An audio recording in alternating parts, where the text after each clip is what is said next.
Eu não deixo, cada dia que passa, eu admiro mais pessoas com a postura do João Carlos Nóbrega, do Leonardo, do Pedro Strozenberg, do Roberto Monteiro, desses grupos, que são, na minha opinião, grupos que merecem todo o respeito. Eu admiro muito. E as pessoas têm que entender o seguinte: na política, o Everton trabalha com política há 30 anos, é um jornalista que analisa política internacional. Eu acompanho política de mais de perto, na minha função e tal. Na política, ela é construída com tempo. Então, a sensação que a gente tem é aquele negócio, né? Eu sento em mesa, às vezes, de negociação, Silvio, na área que eu atuo, que a gente chega pedindo 1 bilhão e o cara oferece 10 milhões. Mas a gente começa a mesa, que vai levar um ano, sabendo que a gente vai chegar no meio termo. Mas a gente sabe que a gente tem um caminho a percorrer até chegar a esse meio termo. Assim, é que nem, para dar um exemplo bem popular, é que nem aquela moça que está paquerando o rapaz paquerando a moça. Eles sabem que vão se beijar, mas ele precisa primeiro falar umas palavras bonitas. Isso antigamente. Segurar nas mãos, levar para o cinema, tomar um sorvete. Antigamente, você sabia que o resultado final seria o namoro. Mas existia um caminho a ser percorrido antes disso. É assim, na política e nas negociações. Quando o Identidade Vasco lança a chapa do Pedro Stolzenberg, lança o nome do Pedro Stolzenberg, quando o Fusarca lança o nome do Leonardo, as pessoas criticavam. É cedo? Não era cedo. Era o tempo necessário para que as pessoas se apresentassem e começassem a dialogar. E dialogar de forma privada. O diálogo privado acontece exclusivamente com cada liderança. Como é que seria esse diálogo privado? O Leonardo, você está onde? Eu estou em tal lugar. Espera aí que eu vou conversar apenas com você. O líder do grupo, ele serve para isso. Mas tem certas reuniões que o líder do grupo, ele é obrigado a levar para o grupo. Porque são reuniões que o grupo sabe o que está acontecendo. Então, o que acontece? Quando você se apresenta em cima da hora e você quer, de repente, convergir em todas as ideias, sendo que todos têm ideias divergentes, isso é natural, né? Porque, Silvio, se não tiver ideia divergente, não tem nem que se reunir. Porra, todo mundo... Claro, quantas vezes a gente ouviu o pessoal do Fusarca e do Identidade Vasco falando: olha, o que eles falavam era o seguinte: a gente está esperando o Leve, a gente abre o espaço para o Leve, agora a gente quer entender as ideias dele, a gente quer conversar, a gente quer dialogar, a gente quer saber o que ele pensa, o que ele propõe dentro dessa nova realidade. Só que o Leve, ele tem um defeito. Acho que ele é mal aconselhado e não parou de ser mal aconselhado. Aquele cara que é bajulado, tem uma galera que é apaixonada pelo Leve. E não sabe nada de como fazer uma negociação. E disseram assim: não, Leve, você vem um Leve assim, um Deus no Vasco. Na hora que você chegar, todo mundo vai se ajoelhar aos seus pés. Não é verdade, não vai. Todo mundo, Levin, sabe da sua importância, todo mundo sabe do seu potencial, todo mundo respeita o que você fez, lamenta o que você passou, mas você tem que negociar, você tem que conversar, você tem que conquistar as pessoas. E as pessoas têm que conquistar você. E essa conquista demanda tempo. É óbvio que demanda tempo. O que o Leven, o que o Leven não, o que o João Carlos Nobre e o Roberto colocaram aqui no programa de domingo foi que haviam arestas. E é natural que hajam arestas, lógico. É como diz o Walter, ninguém faz unidade com iguais, porque iguais já estão juntos. Quem pensa 100% igual já está junto. Você faz unidade sempre com quem pensa diferente de você em torno de um programa mínimo. É assim na política que a gente chama. Vamos dizer assim, o Silvio tem um grupo político. E o grupo político tem essa visão que une o grupo político. Essa é aquela visão. Aí eles têm o programa máximo deles.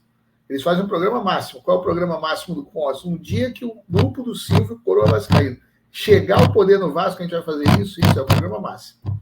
No momento que o Silvio resolve abrir uma conversa para se aliar com outros grupos, porque ele vê que sozinho não tem condição de ganhar, o programa dele já não vai ser mais aplicado na máxima, vai ter que ser um programa mínimo. Um programa que una a mim, que una a ele, dentro de ideais, não é negociado. Assim, qual é o ideal hoje que une, creio eu, a oposição? Evitar a destruição do Clube de Regatas Vasco da Gama e, se possível, retomar o controle do futebol para a associação. E eu diria que o programa mínimo é esse, porque a gente sabe que o que a Caterva fez foi vender o Vasco, e o programa deles é vender mais, é vender o que resta. É vender São Januário, é vender 20%, é vender tudo, porque eles estão interessados com a comissão. Ou, como eu já ouvi falar por aí, tem gente que defende anular a venda da 777 para poder vender de novo e ganhar comissão porque não ganhou atrás. Até isso eu já ouvi. Até isso. E hoje em dia, cara, antigamente, se eu ouvisse um negócio desse, eu diria assim, pô, o pessoal exagera, né? Mas depois do que eu vi tudo acontecer no Vasco, eu já não duvido de nada. Sentimento contra isso tudo que aconteceu. Como eu não posso falar que eu fiquei puto, então eu vou falar que eu fiquei muito decepcionado, né, com a atitude de pessoas que falaram que iriam lutar pelo Vasco para que o Vasco não acabasse. E você vê pessoas que, para mim, já começaram tarde. Para mim, eu venho falando isso aí, se eu não me engano, de fevereiro ou março, que já estavam atrasados para começar a combater esses caras que estão lá, porque eles estão com a máquina na mão, que essa coisa da lista deveria já estar sendo combatida há mais tempo, é minha opinião, se deve ter sido imposta a amostragem dessa lista, todos os HDs, tudo que fosse dos votos, dos sócios que tivessem condições de votar, isso para mim há mais tempo. Então, quando você vê, na minha opinião, começou mais tarde, aí vem, as pessoas se unem, você começa, aparece o Strozenberg, aparece o Leonardo, eles começam a se juntar. Cara, você te dá uma luz. Eu fiquei animado. Porra, aí tu vê o Liquinho se chegar. Cara, porra, legal. Porra, me deu uma esperança tão grande. Uma esperança. Eu fiquei tão animado com aquilo que até o Bebetão, até o Everton citou aqui, Bebetão apareceu até mais simpático a gente. Quando aparece quem a gente espera, que chega para agregar, para iluminar, para acrescentar, para elevar o nível da nossa oposição, que deixou para ser de agosto, né? Já lá no meio do ano falou que ia ser foi em agosto, né? Julho. Em julho falou que ia decidir em agosto. De agosto passou para setembro. E quando acontece essa reunião, que é tão esperada por nós, que queremos ver o Vasco sobreviver, queremos ver o Vasco ainda lutar, sair dessa. Acontece uma porra dessa, uma coisa dessa. Então, quer dizer, é para você ficar revoltado. Porra, se você vai fazer, chegou, esperou até, não foi, apresentou em agosto, se apresentou em setembro. Amigo, se você não pode vir por problemas pessoais, ok. Agora, você não queira trazer também problemas pessoais seus para dentro do Vasco.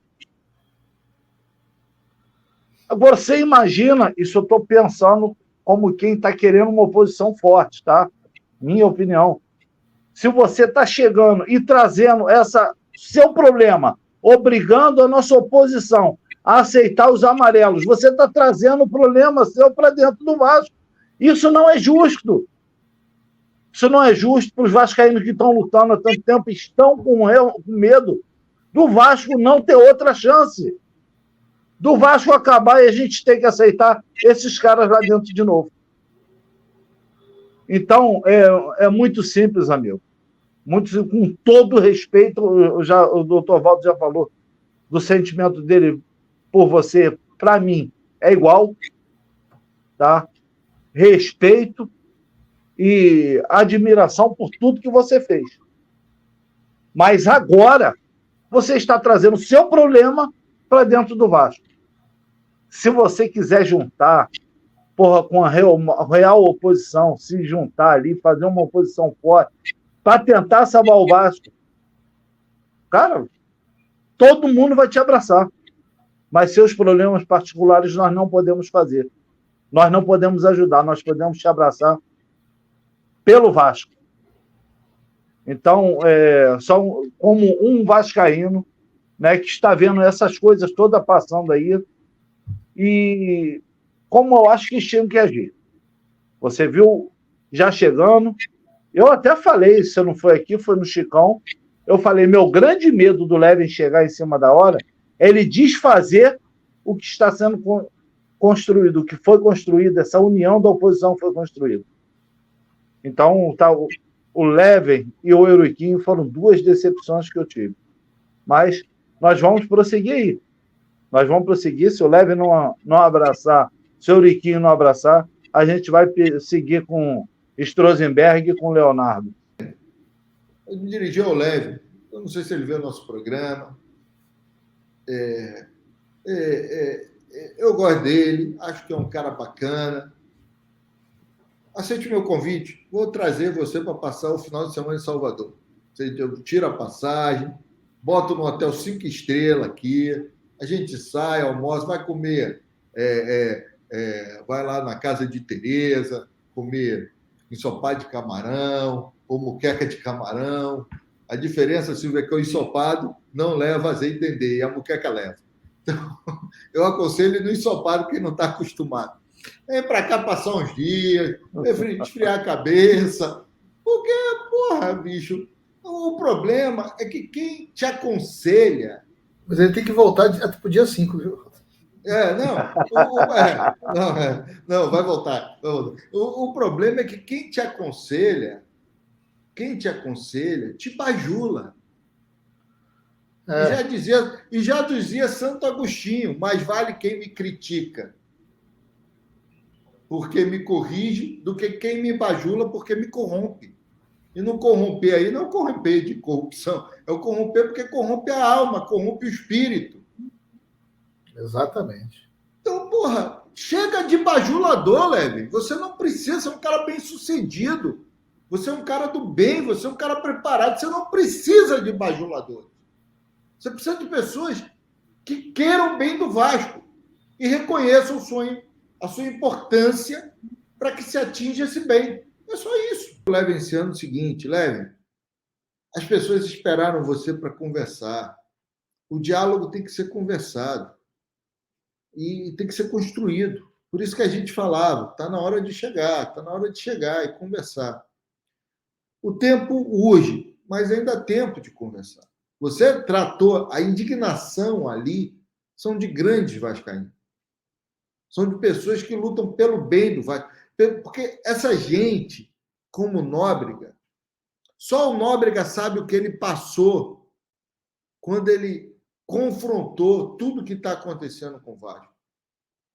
A gente sabe do Monteiro mesmo, do Monteiro ter filha ameaçada, mulher ameaçada, ele xingado. Não, teve uma vez que ameaçaram a família do cara. A filha dele curtindo o carnaval no Rio, chegou um babaca.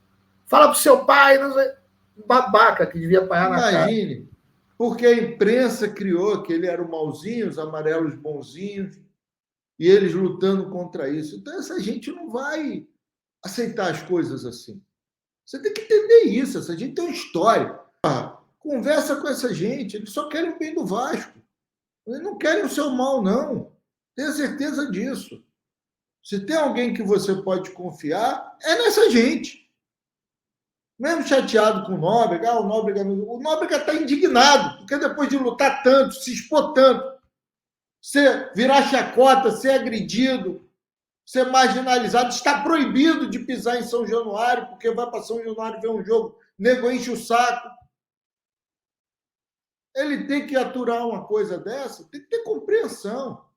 Essa gente é valiosa. Essa gente é o que não vai te abandonar. Essa gente é aquela que, na hora que nego fizer uma proposta mais vantajosa para o outro lado, vai dizer, não quero não. Esqueça isso, eu estou aqui porque eu acredito que aqui é o melhor para o Vasco. Está na hora de você entender isso. Acho que já passou da hora. Mas fica aqui o convite. Vem para Salvador para a gente conversar. Está aqui, vai comer bem, beber, passear, tudo garantido. Né? Então, vem para cá que eu providencio tudo. Aí você refresca a cabeça, chega na reunião do dia 18, já com aquele ar baiano, rei, eu acho que eu venho mesmo. Amanhã a gente vê. Eu não quero esse pessoal amarelo comigo mesmo. Eu não quero amarelo, não, pai. O amarelo vai me encher o saco, vão querer me roubar. É melhor ficar com esse pessoal sério aqui, rapaz. E vai chegar nesse clima e vai se resolver tudo.